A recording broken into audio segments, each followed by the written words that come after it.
Cheney's latest attack on President Obama. Frank Gaffney is the president of the Center for Security Policy, where Cheney spoke last night and was honored along with his chief of staff, Scooter Libby. And Ron Reagan's with Air America Radio right now.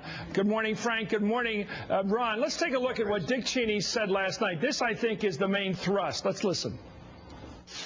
Having announced his Afghanistan strategy in March, President Obama now seems afraid to make a decision and unable to provide his commander on the ground with the troops he needs to complete the mission. It's time for President Obama to make good on his promise. The White House must stop dithering while America's armed forces are in danger.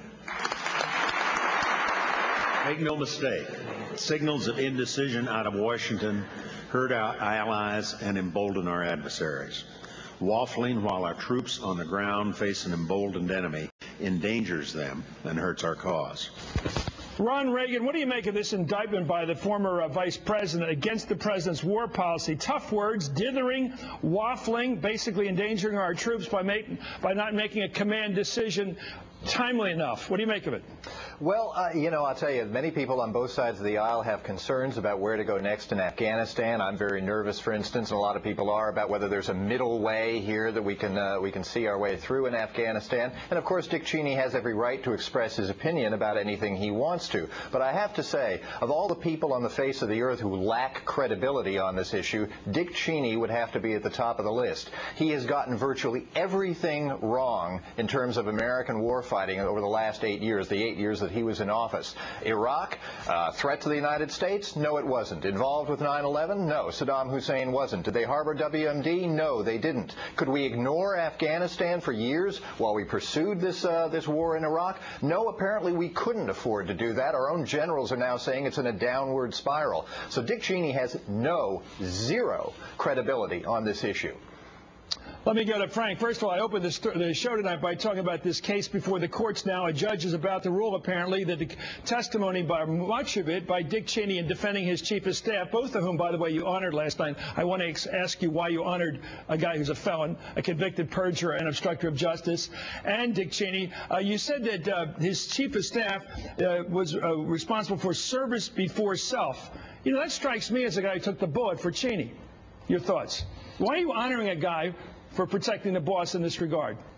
We honored Scooter Libby as well as Dick Cheney and Why? a whole gaggle of guys who served their country with great distinction, and that is not perhaps one of the things that one would recognize him for, but I think the rest of his service deserved that kind of. But why would you put black ties on, all dress up, and give all these people?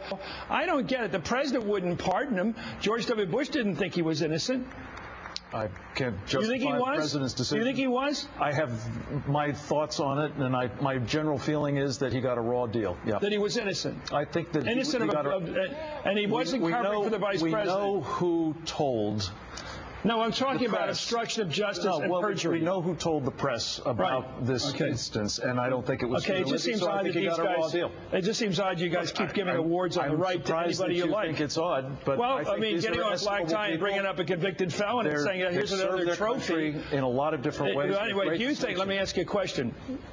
Should we get the whole story on that case ever, what the vice president's role was? Would you like to see his testimony made public? The judge apparently is going to rule in that direction. I personally am in favor of transparency. Great. Okay. Whether it's Let me ask you about the United States or the vice president. The vice president won't leave town. There's a tradition that you leave town after you leave office, but he sticks around like Pearl Mesta. He's like holding salons and all. Why does he accuse this president of dithering when the president is clearly trying to make the right decision? What's wrong with deliberation? Wouldn't a little deliberation have been a good thing before we sent all those guys to their death in Iraq?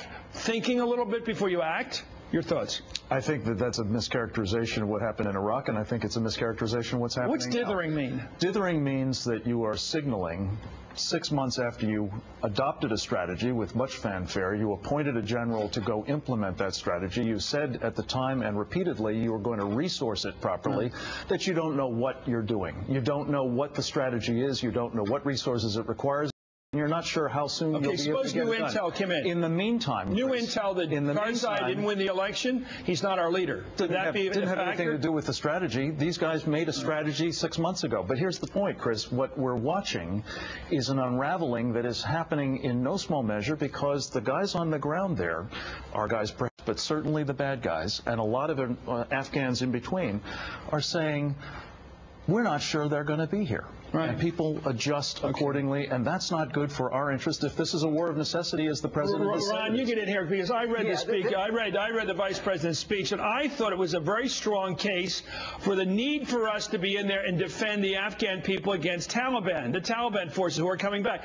The problem with his argument, it never really explains how we can ever leave. It's basically putting cement into a tree that's falling down, into the hole in the tree, putting cement into a dying tree, and somehow saying, well, we can't be this cement, though. We can't stay there forever. Eventually, we're going to have to come out of that tree, and the tree is going to fall down. So I don't get this strategy of being the Afghan Defense Force, which is what he seems to be recommending here. I don't get it either, and you might want to ask Dick Cheney and maybe Frank Can the next time he sees him why, if putting more troops into Afghanistan is so important, Dick Cheney refused to do so when he was in office, and George Bush, his nominal boss, refused to do so. If we need more forces in Afghanistan to protect the Afghan people, et cetera, and fight the Taliban, why was he so reluctant to do that in the first place? And why was he so reluctant to get the job done in Afghanistan in the first place, too? Why divert our attention to Iraq, a war that didn't need to be fought because Iraq posed no danger to the United States?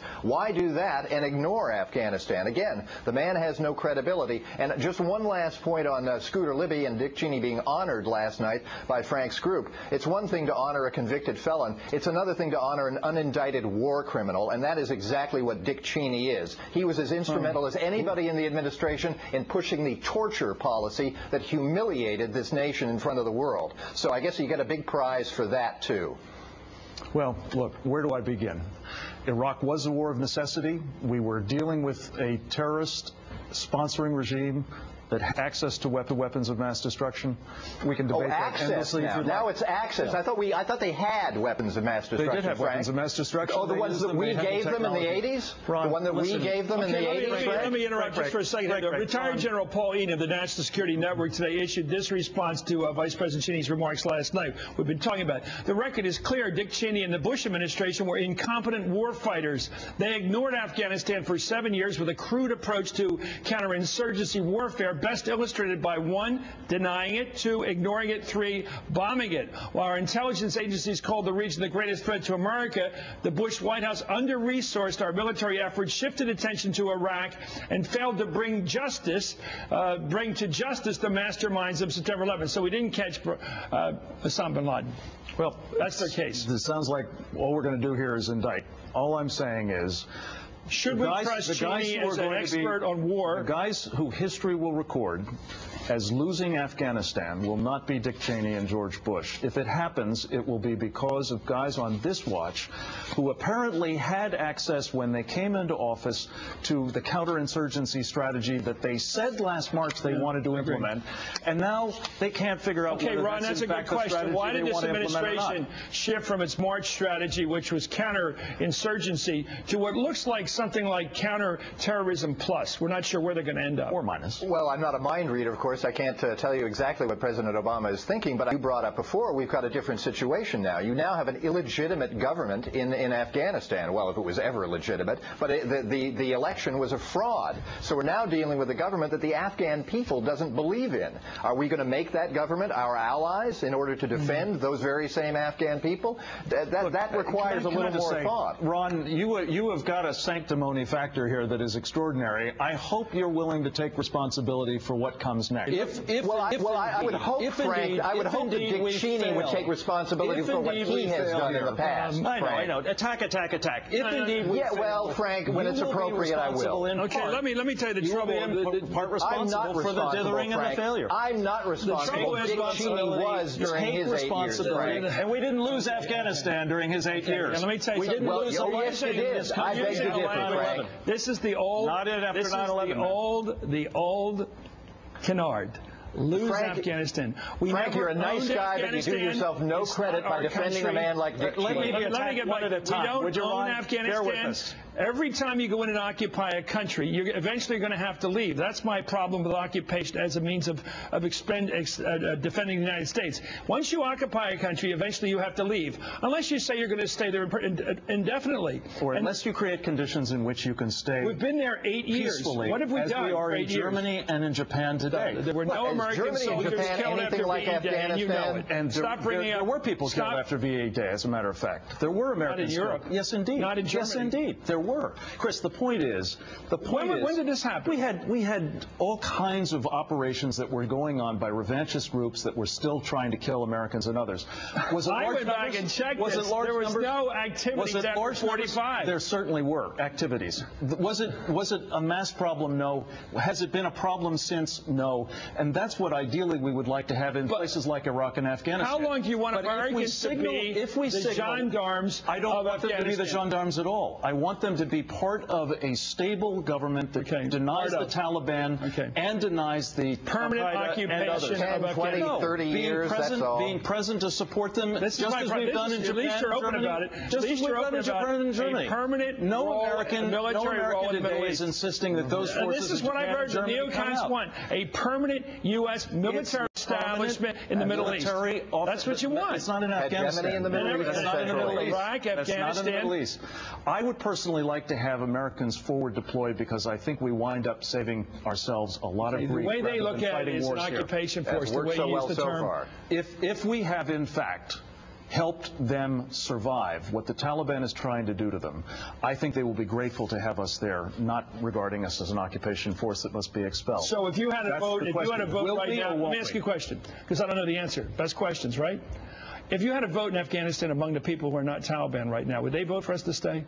I think rather than have the Taliban. Would they vote for us to stay? Rather than have the Taliban take over that's the country. Different. They would. It isn't different. It's exactly the answer, Chris. You said you didn't know what the answer is. Well, that is exactly they would the vote answer. for the American they would army rather not be ruled by the Taliban again. And would you?